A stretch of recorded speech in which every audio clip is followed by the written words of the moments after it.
नमस्कार, स्वागत है आप सभी का पहाड़ टीवी पर। मैं हूं आपके साथ परिधि जोशी। चलिए बुलेटिन की शुरुआत करूंगी, उससे पहले एक नजर आज की सुर्खियों पर। मसूरी में भूस्खलन के बाद मकान का पुश्ता गिरा, मकान खतरे की जद में। भाजपा मंडल कार्य समिति की बैठक में पूर्व सीएम ने की शिरकत, चुनाव के लिए कार्यकर्ताओं में भरा जोश। कल्याणी हरेठी मोटर मार्ग से लगातार भूस्खलन होने पर ग्रामीणों में दहशत, कभी भी हो सकता है जान माल का नुकसान। दून यूनिवर्सिटी में किया गया डॉक्टर अंबेडकर चेयर का उद्घाटन, राज्यपाल बेबी रानी मौर्य, सीएम पुष्कर सिंह धामी, उच्च शिक्षा मंत्री इस दौरान रहे मौजूद। उत्तराखंड में पहली बार किसी विश्वविद्यालय को मिली डॉक्टर अंबेडकर चेयर। देवसारी जल विद्युत परियोजना का निर्माण करा रही सतलुज जल विद्युत निगम पर परियोजना में प्रभावित हो रही क्षेत्रों के बेरोजगारों को हो चुके युवकों ने रोजगार छीनने का आरोप लगाया है। दरअसल पिछले 10 से 12 सालों से विभिन्न पदों पर कार्यरत प्रभावित क्षेत्र के युवकों को सतलुज कंपनी से बीते कुछ महीने में बिना कोई कारण बताते हुए नौकरी से हटा दिया है। ऐसे में कारण जानने के लिए नौकरी से हटाए गए प्रभावित क्षेत्र के इन युवकों ने सतलुज कंपनी के कार्यालय में पहुंचकर प्रबंधक से बातचीत कर दोबारा नौकरी पर बहाल करने की मांग की है। जो परवाइजर इनने जब ये घर भी कर रहे हैं और नौकरी से भी निकाल दिया है। जो मेरे पास रोज़गार भी था वो भी इन्होंने छीन लिया है। अब मेरे पास रोज़गार का कोई चारा नहीं है। जो भी मेरे पास पैसा था वो सारा खर्च हो गया। अब इनने घर से भी घर तो कर रहे हैं, इन्हें नौकरी से भी हमें निकाल दिया गया। मैं देवाल विकास खंड से हूँ।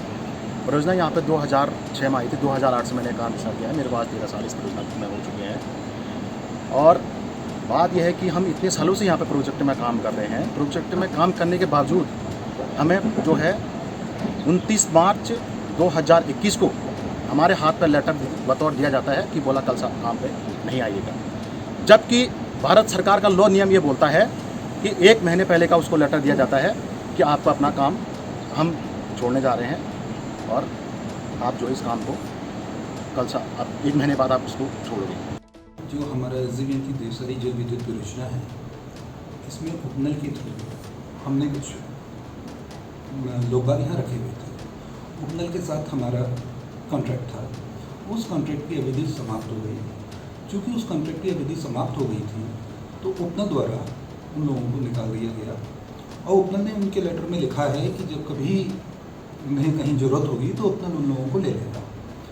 इस संबंध में जहाँ तक परियोजना का प्रश्न है, परियोजना में जब भी निर्माण कार्य आरंभ होगा तो ये मेरा पूर्ण विश्वास है, गारंटी है कि यहाँ क्षेत्र के लोगों को ही रोजगार मिलेगा और उनकी उन्नति के लिए और क्षेत्र की उन्नति के लिए ये परियोजना बड़ी सहायक सिद्ध होगी।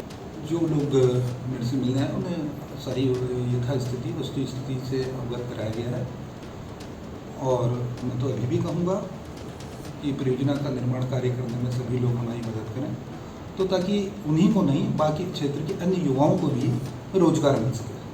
गरुड़ क्षेत्र के दूरस्थ गांव सरोली भतड़िया में कुंदन राम का परिवार राशन कार्ड न होने से पिछले 3 वर्षों से सरकारी खाद्यान्न योजना से वंचित है। तमाम सुख सुविधाओं से वंचित, आय के स्रोत के अभाव में अत्यंत दयनीय स्थिति में जीवन यापन कर रहे इस गरीब परिवार को सरकारी राशन न मिल पाने से हर पल आर्थिक संकट के साथ ही रोटी के लिए भी जी जान से मेहनत और जदोजहद का सामना करना पड़ रहा है। गरुड़ क्षेत्र से 15 किलोमीटर दूरस्थ सिरोली गांव से ऊपर यहाँ पर यह परिवार लगभग 3 वर्ष से सरकारी खाद्यान्न योजना से पूर्ण रूप से वंचित है। पूर्व में हुए लॉकडाउन में भी सरकार द्वारा गरीब और असहाय परिवार के लिए लगातार खाद्यान्न योजनाएं, अलग अलग खाद्यान्न योजनाएं तैयार की गई थी और अत्यधिक मात्रा में जो है गरीब परिवारों को राशन वितरण भी सरकार के द्वारा किया गया था। बावजूद इसके इस परिवार को राशन प्राप्त नहीं हो पाया। इस वक्त हमारे साथ मौजूद हैं इस परिवार के मुखिया, इनसे बात करेंगे कि आखिर वर्षों से इन्हें राशन क्यों नहीं मिल पाया, क्यों आखिर यह सरकारी खाद्यान्न योजना से वंचित हैं। जी बताओ, तो कब दिन तुमको नहीं मिल राशन? मेरे को 2-2.5 साल हो गए, मेरे को अभी तक राशन नहीं मिला है। अच्छा, सोसाइटी में से कुछ नहीं मिल रहा है। अच्छा, और बाकी प्रधान से कुछ कहता हूँ वो भी मेरे सहयोग करता है नहीं। जी अब मैं क्या कर सकता हूँ सर, आप भी कह दो। तो ये बताइए, आपके पास राशन कार्ड जो है पूर्व में बना हुआ था आपका? जी पहले बना था। कौन सी श्रेणी का बना था, अंत्योदय या बीपीएल या कौन सा? अंत्योदय में बना था। अच्छा, तो फिर उसके बाद नवीनीकरण के लिए जब कार्ड गए थे तो आपके द्वारा दिया गया अपना कार्ड? सर उस टाइम पर मैं घर में नहीं था। हाँ, तो उसके बाद अभी वर्तमान में क्या है, राशन विक्रेता या नहीं? अभी कोई दे ही नहीं रहा। अच्छा, नहीं राशन कार्ड बन रहे। हाँ, उनका क्या कहना है? उनका क्या कहना है आपसे? उनका कहना यही है कि भैया तू यहाँ रह नहीं, तेरा कोई रास्ते है? जी, सब निरस्त है। अच्छा, सब निरस्त है। पंचायत मंत्री भी कह रहा है मेरे से कि भैया ये कार्ड नहीं चलता। मैं क्या कहूँ सर, बताओ। उत्तराखंड में 2022 के विधानसभा चुनाव को लेकर भारतीय जनता पार्टी ने अपनी तैयारी बैठक शुरू कर दी है। सभी मंडलों में कार्य समिति की बैठक आयोजित की जा रही है। इसी कड़ी में डोईवाला के जौलीग्रांट में नगर भाजपा मंडल डोईवाला की कार्य समिति की बैठक का आयोजन हुआ। बैठक में मुख्य अतिथि के रूप में डोईवाला के विधायक और पूर्व मुख्यमंत्री त्रिवेंद्र सिंह रावत के साथ भाजपा जिला अध्यक्ष शमशेर पुंडर के साथ तमाम पदाधिकारियों ने भाग लिया।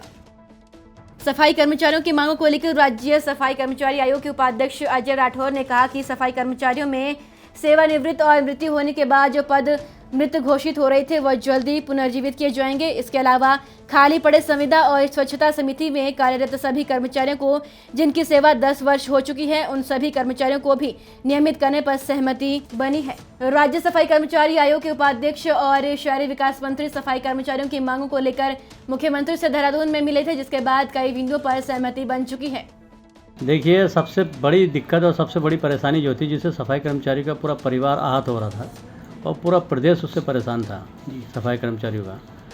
जो सबसे बड़ी समस्या थी, जो कांग्रेस सरकार ने जो इनका ढांचा निर्गत किया था, उस ढांचे के अंदर विभिन्न प्रकार की समस्याएं निकल के आ रही थी, जिससे पूरा सफाई कर्मचारी आहत था और उसके साथ उनका उत्पीड़न भी हो रहा था और उनके पद मृत घोषित हो जा रहे थे। लगभग उत्तराखंड राज्य के अंदर 5000 पद जब राज्य गठन हुआ था उस समय 5000 पद थे।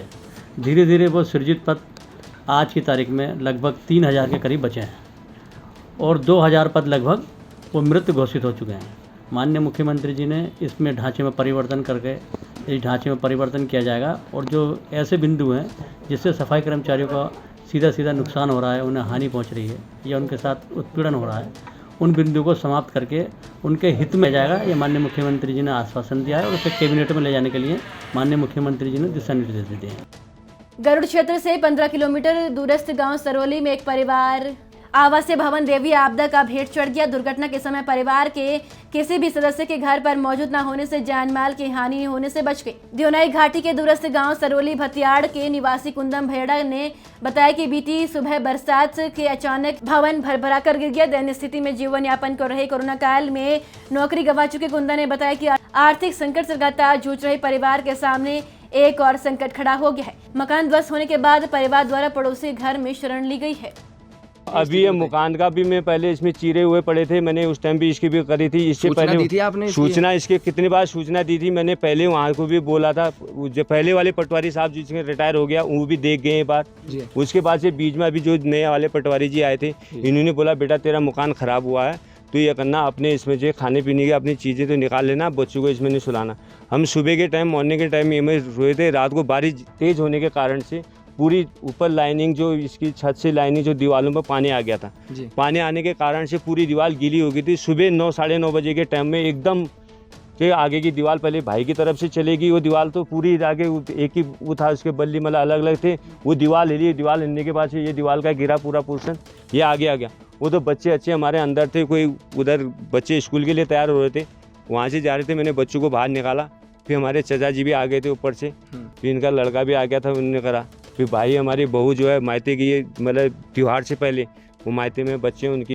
मसूरी में लगातार भूस्खलन की घटनाएं बढ़ रही है, जिसको लेकर मसूरी माल रोड के सम्राट होटल के पास भारी भूस्खलन होने से एक बड़ा पुश्ता गिरने से उसके ऊपर के मकानों पर खतरा पैदा हो गया है। वहीं पुश्ता गिरने से आए मलबा से मार्ग बाधित हो गया। मौके पर पहुंची एसडीएम ऑफिस से अधिकारियों द्वारा पुश्ता गिरने के बाद खतरे की जद में आए मकान मालिक को सुरक्षा की दृष्टि से मकान की खतरे वाली जगह पर न रहने की राय दी है। वहीं सड़क पर आए मलबे को भी हटाने के निर्देश दिए। चंपावत जिले के टनकपुर एसडीएम हिमांशु कफलटिया ने सोमवार को टनकपुर बनबसा के ग्राम प्रधानों ने भाजपा नेता के साथ मिलकर तहसीलदार टनकपुर पर युवकों के पर्वतीय प्रमाण पत्रों को जानबूझकर लंबित करने का आरोप लगाया था। साथ ही जिलाधिकारी को ज्ञापन भेजकर तहसीलदार पर कार्रवाई की मांग की थी। वहीं अब इस मामले में टनकपुर तहसीलदार डॉक्टर ललित मोहन तिवारी ने प्रधानों के आरोप निराधार बता शासनादेश के तहत सभी लोगों को प्रमाण पत्र जारी करने की बात कही है। प्रमाण पत्रों के लिए तो शासनादेश में बने हैं। शासनादेश जैसे जिस आधार पे हैं उनकी पात्रता के आधार पे ही प्रमाण पत्र निर्गत किए जाते हैं। यहाँ पे इस क्षेत्र में थोड़ा सा दिक्कत आ रही है पर्वतीय क्षेत्र में और जाति प्रमाण पत्रों के बनाने में। वो ये है कि पर्वतीय क्षेत्र में हमारा जो ये वाला क्षेत्र है टनकपुर मैदानी क्षेत्र, वो शासनादेशानुसार पर्वतीय क्षेत्र में उसके जन्म होना, उसकी आदि शैक्षिक और माता पिता का निवासरत रहना, ये शासनादेश में दिया हुआ है 1982 का शासनादेश। और आयोग की अन्य पात्रता में इसी शासनादेश में ये दे रखा है कि भाई जो चंपावत जनपद का पिथौरागढ़ क्षेत्र से जो क्षेत्र था, पिथौरागढ़ क्षेत्र, वो इसकी पात्रता में आता है। तो उस आधार पर उनको तो जो पात्र आ रहे हैं उनका प्रमाण पत्र निर्गत हो रहा है। जाति प्रमाण पत्र में माननीय उच्च न्यायालय का भी इसमें एक डिसीजन है और इसका शासनादेश है 1985 को आधार माना है जाति प्रमाण पत्र देने के लिए। उस शासनादेश के आधार पर हम निर्गत कर रहे हैं। शासन से जारी शासकीय कार्मिकों की 100% उपस्थिति सुनिश्चित करने के दृष्टिगत मुख्य विकास अधिकारी डॉक्टर संदीप तिवारी ने विकास भवन परिसर में स्थित ग्राम विकास, पशुपालन, सहकारिता, बचत, पंचायती राज, उद्यान, अर्थ संख्या, महिला और बाल विकास, लघु सिंचाई, कृषि और ग्रामीण निर्माण विभाग कार्यालय का औचक निरीक्षण किया और उपस्थिति पंजिकाओं का अवलोकन किया। आमजन के कार्य के प्रति उदासीनता और अपने कार्यों में लापरवाही बरतने वाले कार्मिकों की अब खैर नहीं। उत्तरकाशी जिलाधिकारी मयूर दीक्षित ने मुख्य विकास अधिकारी और समस्त उप जिलाधिकारियों को अपने अपने क्षेत्रांतर्गत स्थित विभिन्न कार्यालयों का औचक निरीक्षण करने के निर्देश दिए। जन सामान्य के कार्यों के प्रति लापरवाह अधिकारी और कर्मचारियों के खिलाफ सख्त कार्रवाई करने के भी निर्देश दिए। कृषि, उद्यान और आजीविका के संसाधनों से जुड़े सभी अधिकारी और कर्मचारी आपसी तालमेल से जनहित में बेहतर कार्य करना सुनिश्चित करें। यह निर्देश मंडलायुक्त सुशील कुमार ने कृषि, उद्यान, पशुपालन, मत्स्य, रेशम, कोऑपरेटिव, समाज कल्याण, चिकित्सा आदि विभागों द्वारा कुमाऊं मंडल में संचालित योजनाओं को गुरुवार को LD सभागार में गहनता से समीक्षा करते हुए दी। लक्सर क्षेत्र के भोगपुर गांव निवासी 55 वर्षीय शमशेर लकड़ियां लेने गंगा किनारे गया था, जहां उसका पैर फिसल जाने के कारण वह अचानक गंगा में गिर गया और गंगा नदी के तेज बहाव के साथ बह गया। ग्रामीणों ने घटना की सूचना भिकमपुर चौकी पुलिस को दी। भिकमपुर चौकी पुलिस और जल पुलिस तत्काल ही भोगपुर गंगा के घाट पर पहुंची। उत्तरकाशी जनपद के कल्याणी गांव के कल्याणी हरेती मोटर मार्ग से लगातार हो रही भूस्खलन से ग्रामीण दहशत में है। ग्रामीणों के अनुसार कल्याणी हरेती मोटर मार्ग की कटिंग और चारधाम परियोजना की ऑल वेदर सड़क चौड़ीकरण कटिंग के बाद से बरसात शुरू होते ही कल्याणी हरेती मोटर मार्ग से लगातार भूस्खलन होने लगता है और मलबे के साथ पत्थर सीधे लोगों के घरों की छतों पर गिरने लगते हैं और कभी भी जान माल का नुकसान हो सकता है।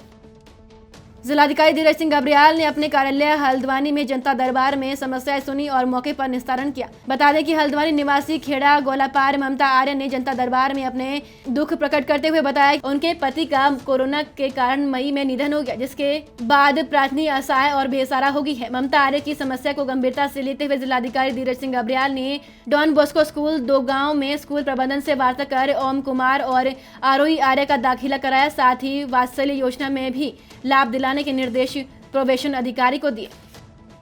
रुद्रप्रयाग जिले के गुप्तकाशी के बंगियू गांव में ठीक गौरीकुंड राजमार्ग के ऊपर एक बना आवासीय भवन का नीचे का पुस्ता अचानक ढह गया, जिससे तुरंत ही मकान का आंगन धंस गया। मकान आधा डैमेज हो चुका है, कभी भी जमींदोज हो सकता है। उत्तरकाशी जनपद के नगल महर गांव में 21 जुलाई को हुई भारी बारिश से राकेश डबराल के मकान में भूधसाव होने पर मकान में दरारें पड़ गई है। लगातार हो रही मूसलाधार बारिश से मकान के नीचे की जमीन धंसने से दरारें बढ़ती चली गई और अब हालत यह है कि मकान गिरने की कगार पर है। पहाड़ों में हो रही लगातार बारिश से जगह जगह सड़कों पर मलबा आ गया, तो वहीं बालगंगा तहसील के चमियाला बुढ़केदार मोटर मार्ग पर पहाड़ी खिसकने से मोटर मार्ग पर भारी बोल्डर आ गया, जिससे कई गांवों का आवाजाही मोटर मार्ग बंद हो गया है। वहीं स्थानीय लोगों का कहना है कि विभाग के पास सड़क खोलने के लिए जरूरी उपकरण नहीं है, जिससे मोटर मार्ग नहीं खुल पा रहा है। बैरनाग थाने में नवनियुक्त थानाध्यक्ष प्रताप सिंह नेगी ने कार्यभार ग्रहण किया है। कार्यभार ग्रहण करने के बाद उन्होंने पुलिसकर्मियों के साथ बैठक की और जनता से जुड़े कार्यों को तत्परता से निवारण करने और आम जनता से अच्छा व्यवहार करने के निर्देश दिए। कोविड का जो चल रहा है, कोविड की जानकारी के हिसाब से उन्हें मास्क पहनने के लिए जागरूक किया जाएगा और सोशल डिस्टेंसिंग का पालन करने के लिए क्या हम जनता से अनुरोध किया जाएगा। और जो भी यातायात के संबंध में यहाँ पर इशू हैं, यातायात व्यवस्था सुचारू करने के लिए और पार्किंग सुचारू करने के लिए या अवैध रूप से शराब बेचना या कच्ची शराब का जो सप्लायर हैं उनके विरुद्ध कड़ी से कड़ी कार्रवाई की जाएगी। जन संघर्ष मोर्चा अध्यक्ष और GMVN के पूर्व उपाध्यक्ष रघुनाथ सिंह नेगी ने पत्रकारों से वार्ता करते हुए कहा कि हमारे गरीब प्रदेश पर आज की तारीख में 45,260 करोड़ का बाजारू कर्ज हो गया है, जिसका ब्याज चुकाना सरकार के लिए टेढ़ी खीर साबित हो रही है, जो कि मार्च 2022 तक बढ़कर 53,560 करोड़ होने की आशंका है। अन्य हजारों करोड़ों के कर्ज भी मुंह बाए खड़े हैं, यहाँ तक कि सरकार को कर्ज का ब्याज चुकाने के लिए कर्ज लेना पड़ रहा है। दरअसल प्रदेश की जो सरकार है आज आकंठ कर्ज में डूबी हुई है और उसके बावजूद सरकार लगातार विज्ञापनों पे करोड़ों रुपए खर्च कर रही है। हमारा कहना है कि एक गरीब प्रदेश जिस पे आज की तारीख में 45,260 करोड़ रुपए का बाजारू कर्ज हो गया हो और वर्ष 2022 मार्च 2022 के अंत तक जिसमें 53,560 करोड़ रुपए होने की संभावना है। इस सरकार ने ये समझ लिया वर्ष 2020-21 में 6,200 करोड़ रुपए का बाजारू कर्ज लिया और इस वित्तीय वर्ष में ये समझिए अप्रैल से लेकर के जुलाई तक अब तक 1,200 करोड़ रुपए सरकार कर्ज ले चुकी। ऐसे प्रदेश में जिसके राजस्व के नाम पर एक तरह से बिल्कुल कुछ मिल नहीं रहा है और सरकार लगातार कर्ज का ब्याज चुकाने के लिए कर्ज ले रही है और फिर उस पैसे से विज्ञापनों पे जो खर्च हो रहा है, ये मैं समझता हूँ ये प्रदेश जिस तरह से करहा रहा है कर्ज के बोझ तले, ये ज़्यादा दिन बर्दाश्त करने वाला नहीं। उत्तराखंड की बड़ी खबरों में फिलहाल इतना ही। बाकी अपडेट के लिए हमारे साथ बने रहिए और देखते रहिए पहाड़ टीवी। नमस्कार। ये है मेरा उत्तराखंड।